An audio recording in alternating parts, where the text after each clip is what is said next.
Hello' everyone, কি খবৰ সকলোৰে। আৰু মই আহি পালোঁ অফিচত আৰু এইফালে প্লেনিং হৈ আছে পিকনিক যোৱাৰ। আৰু এতিয়া যিহেতু ঠাণ্ডাৰ বতৰ, কমলাৰ বতৰ, আৰু মোৰ বহুত খাব মন গৈছে, তাকে কেইটামান লৈ আহিলোঁ। আৰু এইফালে দুপৰীয়া খাবলৈ বহিলোঁ আৰু মোৰ ফ্ৰেণ্ডজনী যে ইমান লাজ কৰে কি ক'ম আৰু এইফালে চাওক ইমান ধুনীয়াকৈ সজাইছে, যিহেতু খ্ৰীষ্টমাছ আহিছে তাৰ বাবে শ্ব'ৰুম এনেকৈ ধুনীয়াকৈ সজাইছে। সকলোকে মেৰী খ্ৰীষ্টমাছ। আৰু এইটো গছ কি নাম আপোনালোকে যদি জানে প্লিজ কমেণ্ট কৰি জনাব। আৰু আপোনালোকে চাগে গমেই পাইছে দুদিনমান আগত মোৰ এংগেজমেণ্ট হৈ গ'ল।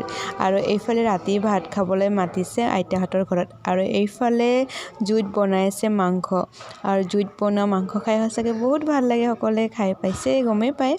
আৰু তাৰপিছত মোৰ লগত গৈছিলে ভণ্টি, আৰু ভাতটো এইফালে খাবলৈ দিলে। আৰু কিমান অলপ ভাত লৈছোঁ চাওকচোন, ভোক একেবাৰে নাছিলে তথাপিও খাব লাগিবই। আৰু আইতাজনী যে ইমান মৰমীয়াল, বহুত মৰম কৰিছে, তাৰ বাবে বহুত ভাল লাগিলে। আৰু আমিও এইফালে ভাত